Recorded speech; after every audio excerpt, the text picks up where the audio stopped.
नमस्कार, मेरे YouTube channel में एक बार फिर से आपका स्वागत है। इजराइल और फिलिस्तीन के बीच का संघर्ष, हजारों साल पुराना ये संघर्ष अभी फिर से चर्चाओं में है। क्यों चर्चाओं में रहा है? क्योंकि कल 7 अक्टूबर 2023 को फिलिस्तीन के आतंकवादी संगठन हमास ने इजराइल के ऊपर आक्रमण कर दिया है। आज हम इस वीडियो में न केवल इस आक्रमण की चर्चा करेंगे, बल्कि हम इस वीडियो में इजराइल और फिलिस्तीन के बीच संघर्ष के क्या कारण रहे, संघर्ष क्यों चल रहा है, इन सभी मुद्दों पर विस्तार से चर्चा करेंगे। देखिए, ये बहुत पुरानी कहानी है, बहुत लंबी कहानी है, इसलिए 10 या 15 मिनट में इसको समेट पाना पॉसिबल नहीं है। इसीलिए हम कोशिश करेंगे कि इसके 2 या 3 या 4 सीरीज जो है वो चलाएं।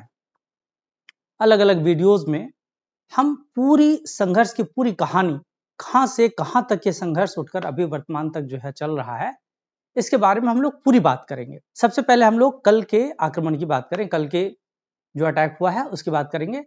7 अक्टूबर 2023 को फिलिस्तीन के आतंकवादी संगठन हमास ने भारत के समय के अनुसार सुबह 6:20 पर इजराइल के अलग अलग शहरों पे लगभग 5000 रॉकेट दागे हैं। आप समझें इस बात को कि इजराइल ने इससे पहले लगभग 2011 में अपना एक एयर डिफेंस सिस्टम बनाया था, जिसे आयरन डोम एयर डिफेंस सिस्टम के नाम से जाना जाता है। ये आयरन डोम डिफेंस सिस्टम किसी भी तरह के मिसाइल हमले या रॉकेट हमले को मार गिराने में सक्षम थे। इसके बावजूद, इतनी अच्छी तकनीक होने के बावजूद, यदि हमास के लड़ाकों ने इजराइल के ऊपर मिसाइल अटैक किया है तो ये एक बड़ी बात है।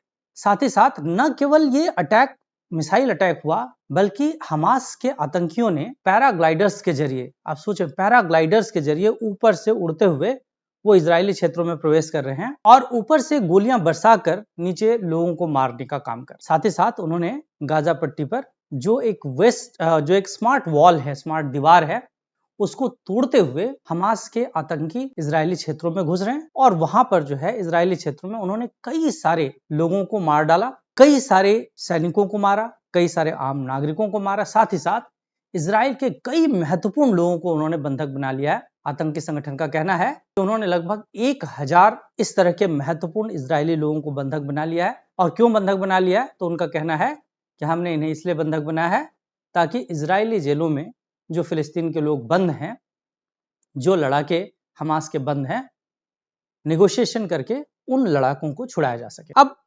जैसे ही इस तरह की जो है घटना हुई है, जैसे ही ये रॉकेट्स, मिसाइल्स छोड़े गए, इजराइल के प्रधानमंत्री बेंजामिन नेतन्याहू ने इसे एक वॉर की घोषणा कर दी। देखिए, बहुत महत्वपूर्ण चीज ये है कि इंपॉर्टेंट ये नहीं था कि हमास ने मिसाइल्स दागे हैं, बल्कि इंपॉर्टेंट बात यह है कि इजराइल के प्रधानमंत्री ने स्वयं वॉर की घोषणा कर दी, युद्ध की घोषणा कर दी है। क्योंकि हमें पता होना चाहिए कि अगर इजराइल ने वॉर की घोषणा कर दी है तो इसका मतलब है कि इजराइल चुन चुनकर अपने दुश्मनों को मारेगा। और ये इजराइल का पुराना इतिहास है।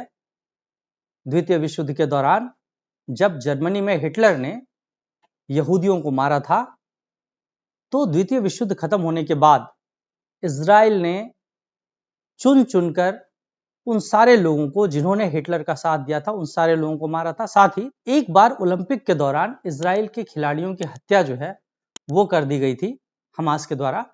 आगे चलकर कई दशकों तक चुन चुनकर इजराइल ने अपने उन साथियों की हत्या का बदला लिया था। तो हम समझ सकते हैं कि इजराइल का रिएक्शन टाइम जो है वो कितना क्विक होता है। अब इंपॉर्टेंट चीज यही है कि इजराइल ने वार की घोषणा कर दी और इजराइल ने ऑपरेशन आयरन स्वॉर्ड की शुरुआत कर दी। जवाबी कार्रवाई में इजराइल ने भी गाजा पट्टी पर जो फिलिस्तीनी लोग रह रहे हैं उनके ऊपर, हमास के अलग अलग ठिकानों के ऊपर रॉकेट और मिसाइल्स दागना जो है वो प्रारंभ कर दिया है। देखिए, ये तो बात इस तात्कालिक युद्ध की है, कल जो कुछ हुआ उसकी बात थी। हम बात करें कि ये युद्ध, ये संघर्ष जो इजराइल और फिलिस्तीन के बीच का ये संघर्ष है, ये संघर्ष क्यों है? ये कल की घटना हुई है जो, उसकी कुछ तस्वीरें हैं। यदि हम इजराइल और फिलिस्तीन के बीच संघर्ष की बात करें तो इस संघर्ष के पीछे हजारों वर्षों की कहानी है। ये कहानी धार्मिक और राजनीतिक दोनों ही है। धार्मिक मैं इसलिए कह रहा हूं क्योंकि फिलिस्तीनी क्षेत्रों में एक जगह जिसे यरूशलेम के नाम से जाना जाता है। जेरूशलेम वो जगह है, इसे यरूशलेम भी कहते हैं, इसी को जेरूशलेम भी कहते हैं। जेरूशलेम जो है वो इस्लाम, यहूदी और ईसाई तीनों ही धर्मों में यरूशलेम को पवित्र जगह माना गया। पवित्र जगह क्यों माना गया है? क्योंकि यहाँ पर एक अल-अक़सा मस्जिद है। यहाँ पर जो अल-अक़सा मस्जिद है उसके बारे में कहा जाता है कि मक्का मदीना के बाद इस्लाम में ये तीसरा सबसे पवित्र स्थल है। यहूदी भी इसे अपना सबसे पवित्र स्थल मानते हैं। मुस्लिम लोग जो है वो इस 35 एकड़ परिषद में बनी हुई मस्जिद अल-अक़सा मस्जिद को अल हरम अल शरीफ कहते हैं। और यहूदियों के लिए क्यों महत्वपूर्ण है? तो यहूदी जो है वो इसे टेम्पल टाउन कहते हैं। ईसाइयों का ये मानना है कि यह यरूशलेम वही जगह है जहां ईसा मसीह को सूली पर चढ़ाया गया था और साथ ही साथ यहीं पर वो अवतरित भी हुए, अर्थात यहीं पर उनका जन्म भी हुआ था। और यहीं पर द चर्च ऑफ द हॉली सेपल्कर, ये चर्च भी जो है वो यहीं पर स्थित। ईसा मसीह का मकबरा जो है वो इसी के भीतर माना जाता है। यहूदियों के लिए एक और महत्वपूर्ण और पवित्र स्थल डोम ऑफ द रॉक, ये माना जाता है कि डोम ऑफ द रॉक जो है वो भी यहीं पर स्थित है। इस तरह से तीनों धर्मों के लिए जो है अगर हम देखें तो तीनों धर्मों के लिए ये बहुत महत्वपूर्ण है। अब हम बात करते हैं कि क्या ये जो लड़ाई है, ये जो इजराइल और फिलिस्तीन के बीच जो संघर्ष है, क्या इस यरूशलेम को लेकर है? अगर केवल यरूशलेम को लेकर है तो एक तरह से धार्मिक संघर्ष हो गया। लेकिन यदि हम इस संघर्ष के पीछे की कहानी जो है वो जानना चाहें तो इसके लिए हमें प्रथम विश्व युद्ध के समय चलना पड़ेगा, उस समय की परिस्थितियों को समझना पड़ेगा। उससे पहले की स्थितियों में अगर हम देखें तो उससे पहले की स्थितियों में भूमध्य सागर के पूर्वी तट पर स्थित पश्चिम एशिया का एक भूभाग है। आप देखें ये भूमध्य सागर है। इस भूमध्य सागर के पूर्वी तट पर पश्चिम एशिया का ये पूरा का पूरा भाग जो है वो स्थित है, जो पहले किस नाम से जाना जाता था? तो फिलिस्तीन नाम से जाना जाता था। यहाँ पर जो है आप देखें, इस मैप में अगर देखेंगे तो ये हिस्टोरिक फिलिस्तीन जो है वो दिखाया गया है। ये पूरा का पूरा 100% पार्ट यहाँ पर जो है ये मेडिटेरियन सी है, भूमध्य सागर है। और भूमध्य सागर का ये पूर्वी तट है जहां पर पूरे हरे रंग में आपको ये पूरा का पूरा जो है ये फिलिस्तीन दिखाई देगा। ये फिलिस्तीन जो है एक तरह से अरब साम्राज्य था। यहाँ पर प्रथम विश्व युद्ध से पहले कई सारे साम्राज्यों ने, कई सारे शासकों ने जो है इस पूरे क्षेत्र पर जो है शासन किया था। और इस पूरे क्षेत्र के शासकों में प्रारंभिक शासकों में अगर हम देखें तो क्रूसेडर, मामलुक, तुर्क, अरब, अंग्रेज, कई सारे शासक जो है यहाँ पर हुए। प्रथम विश्व युद्ध से पहले जो है अगर हम देखें तो यहाँ पर जो है इस पूरे क्षेत्र में तुर्कों का शासन था, जिसे ऑटोमन साम्राज्य कहा जाता था। उनका जो है यहाँ पर पूरा का पूरा जो है शासन हुआ करता। और इस पूरे क्षेत्र में जब प्रथम विश्व युद्ध जब हुआ तो प्रथम विश्व युद्ध के दौरान ऑटोमन साम्राज्य का अंत हो गया। और प्रथम विश्व युद्ध में ऑटोमन साम्राज्य की हार के पश्चात ये पूरा का पूरा जो क्षेत्र है ये मैंडेट के जरिए ब्रिटेन को जो है वो सौंप दिया गया। ये पूरा ब्रिटेन के अधिकार में आ गया। मोटा मोटी बात क्या हुई कि ये पूरा का पूरा क्षेत्र जो है फिलिस्तीन के नाम से पहले जाना जाता था। यहाँ पर जो है मुस्लिम लोग रहा करते थे, अरब लोग रहा करते थे। और ये पूरा का पूरा क्षेत्र जो है वो जितने भी मुस्लिम कंट्रीज हैं उन मुस्लिम कंट्रीज से जो है पूरा घिरा हुआ क्षेत्र है। अगर हम देखें तो यहाँ पर जो है आपको सारे मुस्लिम कंट्रीज नजर आएंगे। यहाँ पर जॉर्डन, इधर सीरिया, इधर ईरान है, इधर लेबनान है, इधर मिस्र है। इस तरह से जो है चारों तरफ से जो है ये अरब कंट्रीज से घिरा हुआ जो है ये क्षेत्र दिखाई देता है ना। और उस समय 1914 में जब प्रथम विश्व युद्ध जो है वो 1917 के पश्चात ये पूरा का पूरा जो क्षेत्र था, इस क्षेत्र पर ऑटोमन साम्राज्य का शासन था। पहले विश्व युद्ध में ऑटोमन साम्राज्य की हार हुई और ये पूरा का पूरा क्षेत्र जो है ब्रिटिश सरकार को दे दिया गया। ब्रिटेन के क्षेत्राधिकार में ये आ गया। ब्रिटेन के जब क्षेत्राधिकार में ये पूरा का पूरा क्षेत्र आया तो ब्रिटेन ने क्या किया? ब्रिटेन ने जो है अधिकाधिक संख्या में यहूदी लोगों को जो है यहाँ पर बसाना शुरू किया। जब यहाँ पर जो है उसने यहूदी लोगों को बसाना शुरू किया, क्यों बसाना शुरू किया? देखिए यहाँ पर यहूदियों को बसाने के पीछे कारण ये था कि अमेरिका और अमेरिका में रह रहे यहूदियों का ब्रिटेन के ऊपर जो है एक तरह से दबाव था, क्योंकि ये पूरा का पूरा क्षेत्र जो है, जो जेरूशलेम का जो क्षेत्र था, जिसे यहूदी जो है वो अपना एक पवित्र धार्मिक स्थल मानते थे। उनका मानना था कि यही मूल रूप से यही हमारा घर है। और इसीलिए संपूर्ण विश्व के यहूदियों को जो है वो यहीं पर रहना चाहिए। चूंकि अमेरिका इन यहूदियों के पक्ष में था, इसलिए अमेरिका ने जो है ब्रिटेन के ऊपर दबाव बनाया और ब्रिटेन ने जो है वो क्या किया, तो ब्रिटेन ने बेल्फोर घोषणा जो है वो की। बेल्फोर घोषणा क्या थी इसको हम आगे बात करेंगे। फिलहाल बात यह हुई कि ब्रिटेन ने जो है इस पूरे क्षेत्र में यहूदियों को जो है बसाना शुरू किया। चूंकि यहूदी लोग जो थे वो यहाँ के जो स्थानीय अरब लोग थे उन स्थानीय अरब लोगों की तुलना में ज्यादा शिक्षित थे, संपन्न थे, कर्मठ थे। इसीलिए उन्होंने लगभग हर क्षेत्र में, चाहे वो कृषि का क्षेत्र हो, चाहे उद्योग का क्षेत्र हो, चाहे अन्य कोई सा भी क्षेत्र हो, उन सभी क्षेत्रों में जो है वो तीव्र प्रगति की। तमाम तरह के जो औद्योगिक प्रतिष्ठान थे उन औद्योगिक प्रतिष्ठानों पर जो है यहूदियों का कब्जा होता चला गया। और इसका नतीजा ये हुआ कि जो अरब लोग थे उन अरब लोगों में एक प्रतिरोध की भावना जो है वो जागृत हो और उन्होंने कहा कि भाई इस क्षेत्र में जो है यहूदियों के आने पर रोक होना चाहिए। उन्होंने ऐसी मांग उठाई कि इस क्षेत्र में जो है यहूदियों का प्रवेश नहीं होना चाहिए, लेकिन ब्रिटेन ने जो है उनकी ऐसी कोई बात मानी नहीं। दरअसल ब्रिटेन जो है वो इस क्षेत्र में दोहरी रणनीति के अंतर्गत काम कर रहा। उसने अपने अधिकारों का उपयोग जो है वो दोहरी राजनीति में किया। उसने क्या किया कि उसने एक और उसने क्या किया, उसने अरबों को साधने की कोशिश की और दूसरी ओर उसने जो है यहूदियों को साधने की कोशिश की। ये कैसे किया उसने, तो प्रथम विश्व युद्ध के समय जो है उसने ये घोषणा की, या उसने जो है अरबों के साथ एक तरह से जो है कोलैबोरेट करके और बात की कि देखिए हम अगर प्रथम विश्व युद्ध जीतते हैं तो इस क्षेत्र को अरब राष्ट्रों के साथ हम मिला देंगे, और अगर हम इसे अरब राष्ट्रों के साथ मिला देंगे तो आप लोग तुर्क शासन से मुक्त हो जाएंगे। दूसरी ओर ब्रिटेन ने यहूदियों को कहा कि आप सभी लोग जो है जिन जिन क्षेत्रों में भी, विश्व के जिन जिन क्षेत्रों में भी जो है आप लोग रह रहे हैं, आप सभी लोग जो है वो यहां पर आए और यहां पर बसें। इस तरह से ब्रिटेन ने जो है वो दोहरी रणनीति जो है यहां चली। ब्रिटेन की तो नीति ही इसी तरह की रही है। यदि हम अपने देश में भी देखें तो भारत का विभाजन, भारत और पाकिस्तान दो भागों में करने की रणनीति जो है वो पाकिस्तान की ही तो थी, वो अंग्रेजों की ही तो थी। 2 नवंबर 1917 को ब्रिटेन के विदेश मंत्री बेल्फोर ने यहूदियों के लिए राष्ट्रीय घर की स्थापना की घोषणा कर।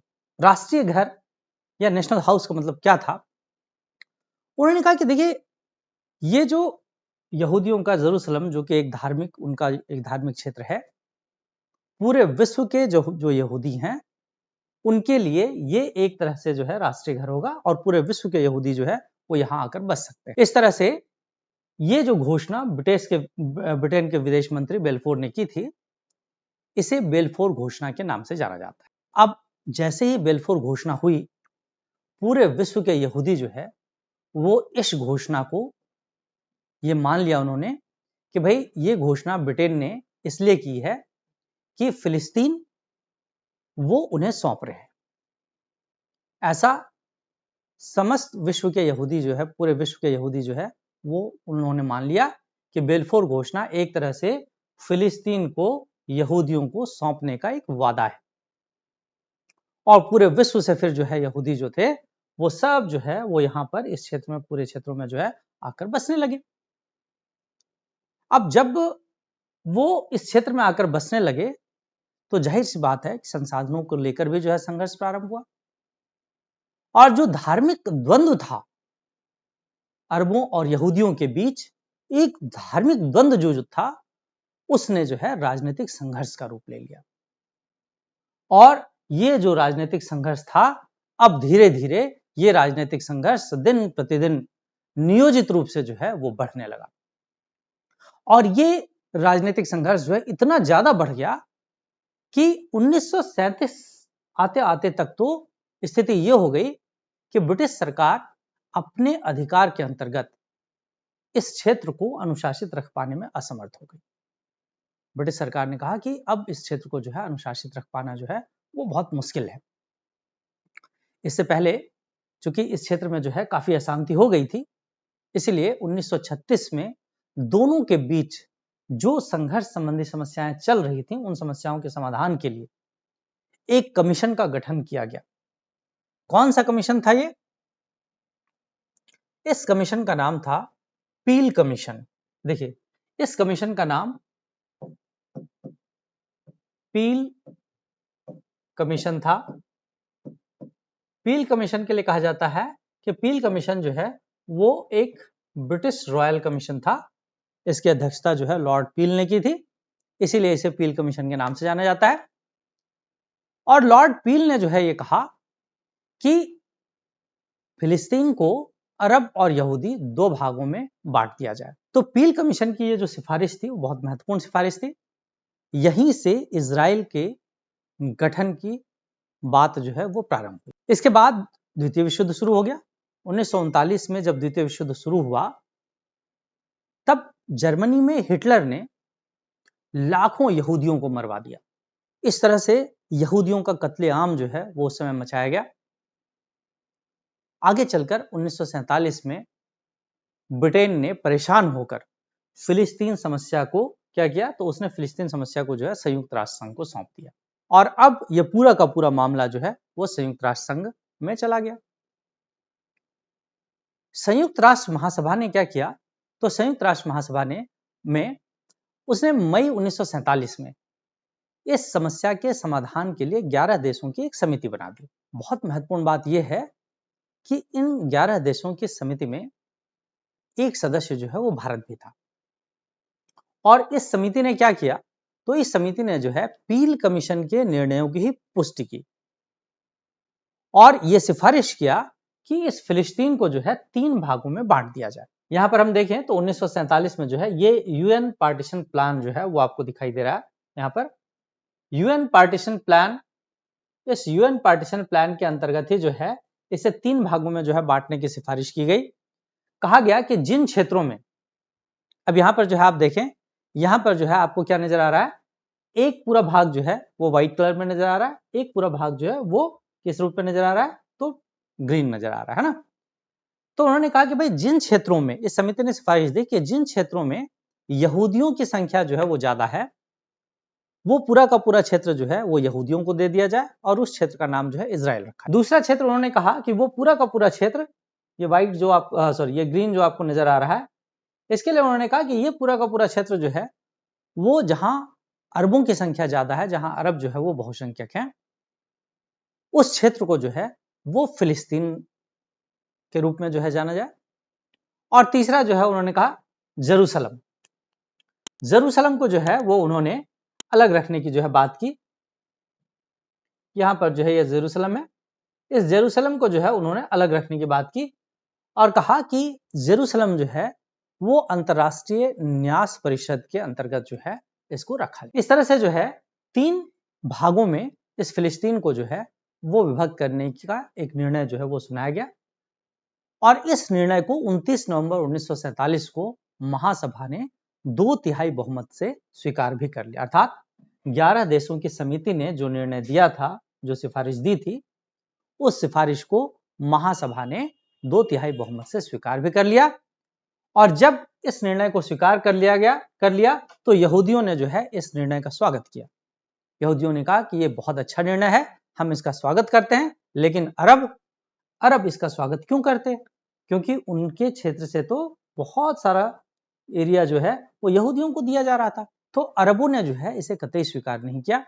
वे चाहते थे कि उनकी मातृभूमि पर कोई भी विदेशी राज्य स्थापित ना हो। दूसरी ओर यहूदी लोग जो थे वो अपना राज्य स्थापित करने के लिए प्रतिबद्ध थे, क्योंकि वो इस क्षेत्र को जो है वो अपना एक राष्ट्रीय घर जो है वो मान रहे। इस तरह से ये पूरा का पूरा क्षेत्र जो है, इसके बावजूद ये पूरा का पूरा क्षेत्र जो है इसी रूप में विभाजित हुआ। 14 मई 1948 को इजराइल के नाम से एक स्वतंत्र देश की जो है घोषणा कर दी गई।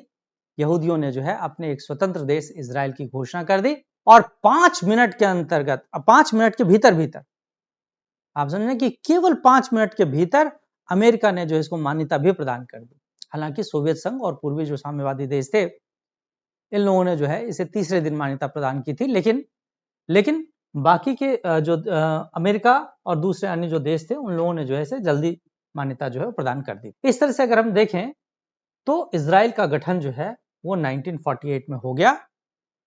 इजराइल के गठन के बाद ही, इजराइल के गठन की बात जो है वो अरबों को स्वीकार नहीं, अरब राज्य जो है वो इसको स्वीकार नहीं कर पाए और उन्होंने इस तरह के राजनीतिक घोषणा के अस्तित्व को समाप्त करने के लिए ही अरब जो देश थे, जिनमें मिस्र, Syria, Jordan, Lebanon, Yemen, Saudi Arab, आप देखिए मैंने पहले भी जो है ये बताया था कि ये इजराइल है। इस इजराइल का गठन जो है 14 मई 1948 को कर दिया गया है ना। और 14 मई 1948 को इसका गठन करने के पश्चात ही, चूंकि अरब देशों को जो है ये पसंद नहीं आया, यहाँ पर देखें तो इजराइल जो है चारों ओर से जो है अरब देशों से घिरा हुआ है। यहाँ पर जो है आपको सऊदी अरबिया नजर आएगा, यहाँ पर जो है ईरान है, इधर जो है सीरिया है, यहाँ पर जॉर्डन दिखाई दे रहा है, यहाँ पर इजिप्ट मिस्र है, इधर जो है लेबनान है। अभी जो है ईरान, ऐसा कहा जा रहा है कि कल जो है जो हमास ने जो आक्रमण किया, ईरान ने उसका समर्थन किया। ईरान की सड़कों पर जो है जश्न मनाए जा रहे थे। अभी अभी न्यूज में जो है ये भी मैं देख रहा था कि ईरान में जो है वो शरबत बांटी जा रही है। तो उस समय 1948 में क्या स्थिति थी कि इस तरह के जो अरब देश थे, इन अरब देशों को जो है ये स्वीकार नहीं हुआ कि यहूदी जो है उनके लिए एक अलग देश इजराइल जो है उसका गठन हो, और उन लोगों ने जो है इसको मान्यता प्रदान ही नहीं की। लेकिन इनके मान्यता प्रदान नहीं करने से होता क्या, यहाँ पर जो है ये इजराइल जो है वो एक नए देश के रूप में जो है वो अस्तित्व में आ चुका था। अब इन्होंने क्या किया, सब लोगों ने मिलकर, ठीक है आप देखिए मिस्र, जॉर्डन, सऊदी अरब, ईरान, सीरिया, लेबनान, इन सारे लोगों ने मिलकर जो है क्या किया, इजराइल के ऊपर आक्रमण कर दिया। अब इजराइल के ऊपर जब आक्रमण होता है तो इजराइल के पक्ष में अमेरिका, ब्रिटेन, सोवियत संघ, इस तरह के देश जो है वो इजराइल के समर्थन में थे। और इजराइल को पहले से ही जो है इस बात का अंदेशा था कि ऐसा कुछ हो सकता है, अर्थात ये जो अरब कंट्रीज हैं, अगर हमने अपने आप को स्वतंत्र घोषित किया, एक अलग देश, एक अलग राज्य जो है वो घोषित किया, तो आक्रमण होगा, ये बात तय थी। और इसीलिए इजराइल भी जो है वो तैयार बैठा था। जैसे ही आक्रमण होता है, अमेरिका, पूर्व सोवियत संघ, ब्रिटेन, फ्रांस, ऐसे देशों ने जो है वो इजराइल की मदद की। पूरी सैन्य मदद जो है वो इजराइल की जो है इन लोगों ने की। नतीजा ये हुआ कि इस सैन्य मदद की वजह से इजराइलियों ने अरबों को पराजित किया। इतने सारे देशों को इजराइल ने अकेले जो है वो पराजित किया, और न केवल पराजित किया बल्कि अरबों के एक बहुत बड़े क्षेत्र पर अधिकार भी कर लिया। अभी हम देखते हैं कि कहां कहां किस किस तरह से जो है अरबों के क्षेत्र पर जो है इन्होंने अधिकार किया। यहां पर जो है आप देखें तो ये 1947 में जो है ये इस तरह का पार्टीशन हुआ था, जिसमें पहले जो है ये 100% जो है वो फिलिस्तीन था। उसके बाद जो है फिलिस्तीन के पास 44% हिस्सा जो है वो बचा था। और 1948 में जब आक्रमण हुआ तो आक्रमण होने के बाद जो है बहुत सारे क्षेत्र जो है वो इजराइल ने दूसरे देशों से छीनकर जो है अपने में मिला दिया। ये जो है कुछ मैप यहाँ पर जो है दिखाई दे रहा है, जिसमें जो है ये इजराइल है, ये आज का जो मैप है वो है। हम यहाँ पर जो है थोड़ा बात करने की कोशिश कर रहे हैं कि किस तरह से जो है इजराइल ने, जब 1948 में युद्ध हुआ था उस समय इजराइल ने किन किन क्षेत्रों को जो है अपने में मिला दिया था। इस बात को हमें समझना पड़ेगा कि संयुक्त राष्ट्र संघ ने जब फिलिस्तीन का विभाजन किया था तो संयुक्त राष्ट्र संघ ने इजराइल को लगभग 14,000 स्क्वायर किलोमीटर का एरिया दिया था। और आप समझें कि इस युद्ध के पश्चात 1948 में जो पहला युद्ध हुआ, अरब इजराइल संघर्ष जो पहला हुआ, उसके पश्चात 20,700 वर्ग किलोमीटर का क्षेत्रफल जो है वो इजराइल का हो गया। तो हम समझ सकते हैं लगभग 6,700 स्क्वायर किलोमीटर का क्षेत्रफल जो है इस युद्ध के पश्चात इजराइल ने हासिल किया था। इसमें जो है उन्होंने सिनाई प्रायद्वीप जो है, सिनाई प्रायद्वीप का एक बहुत बड़ा हिस्सा जो है वो इन्होंने अपने कब्जे में कर लिया। साथ ही साथ इन्होंने पश्चिमी गैलीलो पश्चिमी निगेव, यहाँ पर हम देखें तो ये पूरा का पूरा क्षेत्र जो है, यहाँ से ये गैलीलियो का क्षेत्र है, इधर जो है निगेव का क्षेत्र है। इन क्षेत्रों को भी जो है इन्होंने अपने कब्जे में किया। इन्होंने पुराने जेरूसलम का एक बहुत बड़ा भाग और मिस्र से गाजा पट्टी का लगभग 245 किलोमीटर का एरिया जो है वो भी इन्होंने अपने कब्जे में कर लिया। गाजा पट्टी जो है एक बहुत महत्वपूर्ण जो है पट्टी है, जिसके बारे में हम अलग से विस्तृत चर्चा जो है गाजा पट्टी के ऊपर करेंगे, क्योंकि गाजा पट्टी ये जो है आपको यहाँ पर ये पट्टी जो दिखाई दे रही है ये गाजा पट्टी है बेसिकली। और इस गाजा पट्टी में लगभग 285 स्क्वायर किलोमीटर का एरिया जो है वो इन्होंने अपने कब्जे में कर लिया था, इजराइल ने अपने कब्जे में कर लिया। इस तरह से जो है यहाँ पर ये गाजा पट्टी अभी वर्तमान में जो है गाजा पट्टी की क्या स्थिति क्या चल रही है, इसके लिए जो हम अलग से जो है एक वीडियो में आपको बताऊंगा कि किस तरह से जो है गाजा पट्टी क्या है, क्यों इतना इंपॉर्टेंट है और वहां से ही जो है फिलिस्तीन ने कैसे आक्रमण किया है, इसकी बात हम नेक्स्ट वीडियो में करेंगे। अभी हम जानें कि गाजा पट्टी के भी लगभग 285 स्क्वायर किलोमीटर एरिया जो है वो जेरूसलम ने जो है जीतकर और अपने में मिला लिया। और इस युद्ध के फलस्वरूप जो है फिलिस्तीन लगभग 7.5 लाख फिलिस्तीनियों को अपना घर छोड़ना पड़ा। और इन फिलिस्तीनियों ने फिर क्या किया, तो इन फिलिस्तीनियों ने जो है यहाँ पर देखें तो यहाँ गाजा पट्टी, जॉर्डन, सीरिया, लेबनान, इस तरह के देशों में वहां के शरणार्थी शिविरों में जो है इन्होंने शरण ले ली। धीरे धीरे करके जो है वो इन शरणार्थी शिविरों में जो जॉर्डन में थे या लीबिया में थे, जॉर्डन में थे, सीरिया में थे, लेबनान में थे, गाजा पट्टी में थे, उन क्षेत्रों में जो है शरणार्थियों की संख्या धीरे धीरे करके बढ़ती गई। लगभग 15 लाख शरणार्थी जो है वो हो गए। और इन शरणार्थियों को फिर से अपने घर में बसाने के लिए अरब जो राष्ट्र थे, संयुक्त राष्ट्र संघ, विश्व की तमाम शक्तियों के सभी प्रयास जो है असफल हो रहे थे। क्यों असफल हो रहे थे? क्योंकि यहूदी जो है वो तो इजराइल को अपना घर मान चुके थे और वो इजराइल को बिल्कुल भी छोड़ने को तैयार नहीं थे। वो उसे वापस लौटाना एक अधार्मिक कार्य मान रहे, जबकि फिलिस्तीन जो है वो फिलिस्तीनी जो है वो अपने पुराने जो उनका मातृभूमि थी वो उसको प्राप्त करने के लिए संकल्प। और दोनों के बीच यही समस्या जो है वो विश्व राजनीति की एक जटिल समस्या। तो ये मोटी बात हुई कि क्यों, क्या कारण रहे इजराइल और फिलिस्तीन के बीच के संघर्ष। तो मोटा मोटी बात यह है कि इजराइल और फिलिस्तीन के बीच का संघर्ष जो है वो धार्मिक द्वंद्व के साथ साथ एक राजनीतिक संघर्ष भी। तो आज की वीडियो में हम इतना रखते हैं। नेक्स्ट वीडियो में मैं आपको बताऊंगा कि ये तो इजराइल और फिलिस्तीन के बीच, इजराइल और अरबों के बीच पहला युद्ध था। इजराइल और अरबों के बीच दूसरा और तीसरा युद्ध तो बहुत ही महत्वपूर्ण था, जो कि 1967 में हुआ था, जिसे हम 6 डे वॉर के नाम से भी जानते हैं। हम देखेंगे कि ये युद्ध जो समय समय पर हुए, ये युद्ध क्यों हुए और इन युद्धों में इजराइल ने कैसे अरबों को पराजित किया। इजराइल के लिए कहा जाता है कि इजराइल जो है उस मुंह के समान है जिसमें वो उस जीव के समान है जो चारों ओर से जो है दांतों से घिरा हुआ है। हमने इस मैप में जो है मैंने आपको पहले दिखाया कि किस तरह से जो है तमाम तरह के जो है अरब देशों से ये पूरा इजराइल घिरा हुआ है। उसके बावजूद तकनीकी रूप से, संसाधनों के दृष्टिकोण से, सामरिक दृष्टिकोण से ये इतना सक्षम है कि कभी ये अरब देश जो है वो इसको पराजित नहीं कर पाए। तो आगे की वीडियो में हम देखेंगे किस किस तरह से जो है युद्ध आगे बढ़ते हैं और संघर्ष के और क्या क्या कारण जो है वो आगे चलकर जो है नहीं। तो आज की वीडियो में इतना ही। अगर आपको ये वीडियोस पसंद आते हैं तो प्लीज मेरे इस चैनल को सब्सक्राइब करें, शेयर भी करें, ताकि और लोगों को भी जो है जानकारियां प्राप्त हो सकें। आज के लिए इतना ही। थैंक यू, धन्यवाद।